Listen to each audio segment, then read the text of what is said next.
এবারে আমার মা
দাঁড়াও আগে প্রণামটা সেরে নি।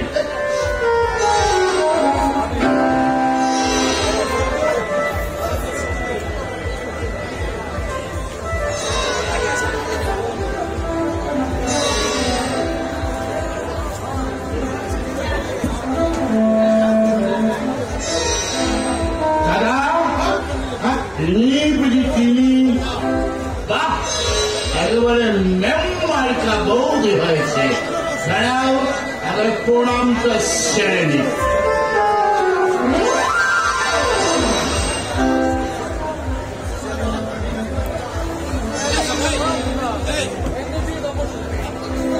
সারা পাগুলো কিছুটাই ঠিক রাখতে পারছে না। আমি কি করবো বলো মা, আমি কি ইচ্ছে করে খাই নাকি? ওই সারা পীতাম্বর জোর করে খাইয়ে দিলেন। তবে তুমি কিছু মনে করো না বৌদি, খারাপ কিছু খাইনি, তালের রস।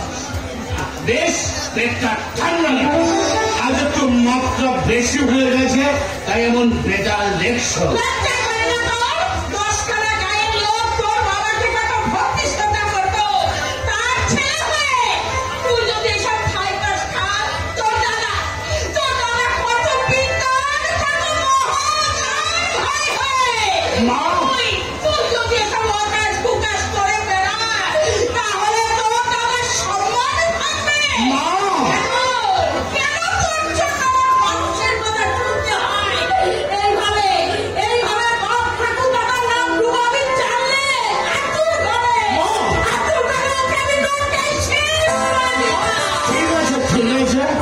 আর কোনদিন আমি খাবো না, আর যদি ভুল করে কোনদিন খেয়ে ফেলে বাড়িতেই আসবো না। হাজার হোক আমার এই মেম্বারকার নতুন বউরে একটা সম্মান আছে তো। এতগুলো চেষ্টা করলাম, কৌতুক মানুষ হলি না। সবাই মানুষ হবে, কদর কমে যায় দাদা। আমি ম্লান বলে তো তুমি এত উজ্জ্বল। ঠিক বলেছি না? আরে আরে তুমি যে কথাই বলছো না দাদা, আমার এই মেম্বারটা বৌদি বোবা নয় তো। বোবা হলে কিন্তু আফসোসের সীমাই থাকবে না। তুই অন্যায় কিছু বলে ফেললাম নাকি? ক্ষমা করো বৌদি, ক্ষমা করো। ও হ্যাঁ, আমার মতো একটা মানুষ তুমি গায়ে দেখতে পাবে না। তোমার যখন যা দরকার হয় আমাকে বলবে, আমি তোমার সব কিছু এনে দেবো। হ্যাঁ বাসি, তবে আমি কেষ্ট নই, অনুজের লক্ষণ। দাদা হচ্ছে আমার শ্রীরামচন্দ্র, আর তুমি হচ্ছে আমার সীতা বৌদি।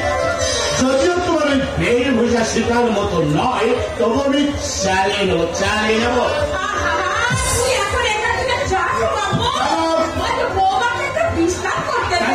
কেন আমি কি আলতু ফালতু কিছু বলে ফেললাম নাকি?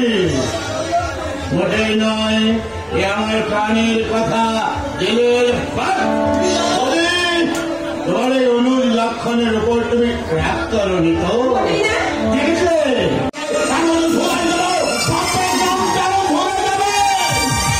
তাদের সম্পত্তি ফাঁকি দিয়ে খাওয়া তোমাকে আমি বের করে ছাড়ব।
সীমালা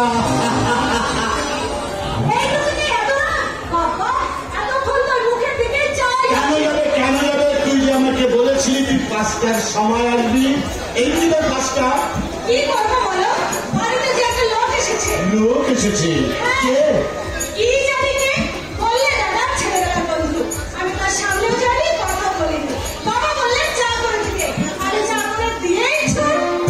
লোকের বাড়ি কোথায়?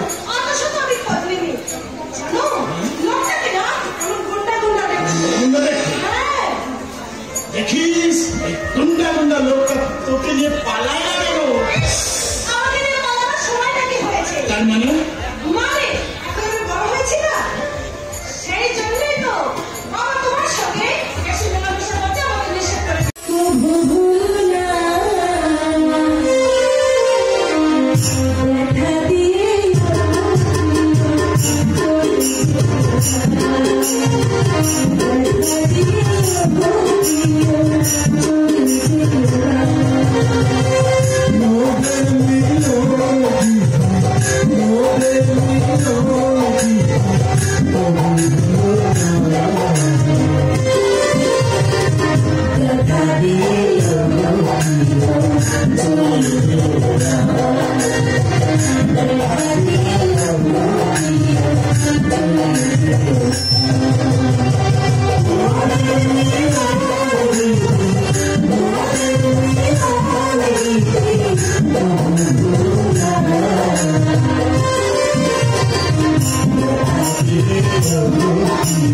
Thank you.